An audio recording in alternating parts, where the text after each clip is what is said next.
Hey everyone, in this short video, we're going to connect a few important ideas that show up a lot in digital design. So first of all, let's revisit the multiplexer. It's important to understand what this does. I think you realize it's basically a controlled switch. You give it multiple inputs and the select lines decide which one gets forwarded to the outputs. So we're going to take a look at that again. But the point of this is also going to be to illustrate the use of an always block. So we're going to be using an always block, and I'm going to tell you how to write a clean case statement for an always block for combinational logic. Okay, and then we're going to go to the next step, and we're going to look at something called parameters. So parameters let us make modules more flexible. So in this particular case, we're going to say, hey, we have some inputs that we're trying to route using a multiplexer, and sometimes we might want to route to 4-bit inputs. Sometimes it might be 8-bit inputs. Wouldn't it be nice if we could parameterize that where we don't have to have separate modules for each one? Okay, so you're going to look at how to parameterize things and how to instantiate modules that have been parameterized. Let's get started. Okay, so first of all, I want to tell you that this is simulation only. There's not going to be a hardware implementation on this exercise. We're going to end up with 6 files. 2 of them are RTL modules that implement 2 different sizes of Muxes, and then we're going to parameterize those and run 4 different tests to show you how this parameterization step works. Okay. All right, so you know how a mux works. We have 2 input lines, a select line. We're routing things to the output. If it's a 4-to-1 mux, we have to have a 2-bit select line and route things to the output. All right, so let's jump into some code. All right, so the first thing you're going to need to do is realize that what I'm going to be doing with Mux2 is routing 2 input lines to an output. All right, we're going to parameterize that with the parameter n. Okay, so if I set n equal to 1, I have a 1-bit 2-to-1 mux. If I have n equal 4, I have a 4-bit 2-to-1 mux, and so forth and so on. I can use any value, any integer value of n, and get a different circuit with the same mux description because it's parameterized. Okay, so let's take a look at how that would work. The module definition starts out much the same. You still have a module name, and then you give it, mux2, but then you have this particular step right here where you look at the pound, parentheses, close parentheses, and then you get started with the port names. All right, so notice here there's a default value.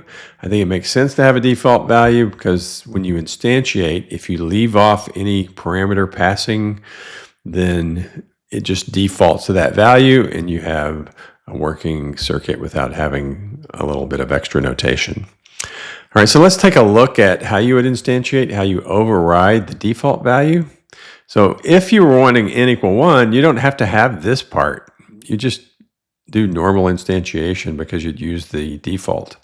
But if you wanted a different bit length, then how you would do it like this. You'd say the module name and then pound. That tells the Verilog system, hey, look, I'm about to pass a parameter. And then you pass it with very much the same notation that you use for instantiation. So the parameter is n, so I would say .n gets assigned to a value of 4. All right, and then you have the regular label name, and then you'd have the port list. All right, so if you wanted to do this with 8 bits, it'd be mux2, pound, parentheses, close parentheses. The parameter .n gets assigned to the bit length 8. All right, so hopefully you understand how to set up the modules. Now, here's one important step. I know, because this is the point of the lab, I know that the next thing that we're going to do is use an always block. We're using the always block to define what the output should be. If you're using an always block to define what the output should be, this needs to be a reg, not a wire. Remember, we left off, it says input, A would be a wire, B would be a wire. Out has to be a reg because we're using an always block. Okay? All right, so let's now take a look at the code. You're going to do these code completions. Hopefully this doesn't turn into a typing exercise for you. I want you to think about what you're doing and try to remember exactly this kind of format. So always blocks start with always, and then because this is combinational logic, everything that's in here is part of the sensitivity list. So when we do everything, we say @ asterisk, and the asterisk just means it's a wildcard character. Every signal value is in the sensitivity list. Sensitivity lists right now don't make much sense to you because we don't need something to be specified in the sensitivity list. When we get to sequential logic, where there's clocks, then that changes. Okay, so for now, we're doing combinational logic with always blocks. This should be ***. Okay, so that explains that. And then you're starting an always block, and what you mean by that is you're describing the behavior of the circuit, and it always behaves this way. Okay, so there's an always block with a begin and an end, and it's always looking through these cases and assigning the output in this fashion. Okay, so another thing that I wanted to mention is that in this case, it's pretty obvious that you've covered all the input conditions because there's only two. There's 0 where out gets assigned to A, there's 1 where out gets assigned to B. There's not any other cases, but it's a good practice to put a default condition down in case you do some more complicated case statement and one of the inputs doesn't get defined. Okay, if you have something that doesn't get defined, that can cause weird behaviors, and so you'd want to avoid that with a default statement. Okay, another thing that I wanted to point out in the default statement is, what would you do? You want out to be assigned to something, and we know that this is a parameterized design, so in advance we don't know what that something should be in terms of the bit length. Okay, so I want to call your attention to these curly braces. Remember the curly braces? We've used these before. That means concatenate. Okay, so this particular shorthand code tells me to take a concatenation, which means just push everything together, of n is the parameter length, and then this is just 1 bit, that's 1, and the value of that 1 bit is 0. So this assigns the output to all zeros, where n is the length of that vector. Okay, so we're going to actually use this notation several times later on when we start looking at clocks and parameterized clocks, and so this is going to be an important thing to remember how to do this. Okay, so this is the 2-to-1 mux. This is the 4-to-1 mux. The only difference between these two is the select line has more bits, and so that gives you 4 different combinations. You go through the 4, assign the output in the logical way, and then put in the default statement just for best programming practices. Okay, as a reminder, the output needs to be a reg.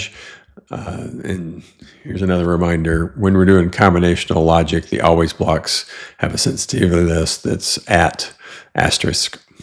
Okay. All right, let's go to the next step.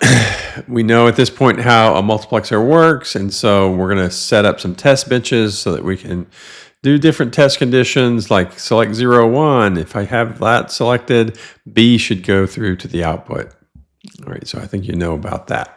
All right, so here's what you need to do in this particular exercise. You need to edit 6 files and make the file completions for that. So you'll need to complete the case statements for Mux2 and Mux4, and then for the test benches, you're going to have to instantiate those designs within the test bench for the length of vector that we're using for the parameter. I think you'll see once you get in there and start playing around with the files. Okay, so from there, what I want you to do, once you get your code, I want you to, well, first of all, you're going to do the normal clone in the repo, and then you're going to push this into Vivado and do the file completions and run a simulation there. Okay, while you're there, I actually want you to run the simulations, and this time we're going to look at the waveforms, and I want you to capture the waveforms with screenshots and upload those to Canvas as part of this exercise. All right, so along the way, you're going to have to play around with how do you represent those signals. You can make a bus of signals. We'll talk about this during the lab so that you can understand how to look at the waveforms from Vivado to get a more accurate picture of what's happening with your design. So you're going to capture the waveforms within Vivado on step 3. We're going to talk about how to change this to a decimal radix, and you're going to learn a little bit about how to use Vivado for generating test waveforms. So once you have everything working in Vivado, you're going to push this back to GitHub with our normal flow, and you should get 4 passing things showing up in GitHub. Okay. So this is the file structure. You're going to make these file completions. You're going to go into here and edit and instantiate these with the correct parameters, and then push this into Vivado and do the simulations. And we have the CI auto grading that happens in GitHub. All right, so the key takeaways, you've learned about parameter and the local parameter statement. The local parameter statement is just a way of setting a parameter within a calling module. So that if it happens in more than one place, you don't have to keep using a hard-coded parameterized size. And sometimes you want to change the calling parameter and it shows up in several places in the file. So if you can use a local parameter to be more consistent, that's a useful thing. So we're going to talk about both those things, or we've talked about both those things. You're going to use those in this lab. We've talked about case statements. You're going to use those in this lab. Output needs to be a reg for always blocks. And then you're going to go through the test benches and make sure that your designs are instantiated and working. All right, so that does it for this exercise. Good luck with this, and hopefully you remember about parameters and always blocks.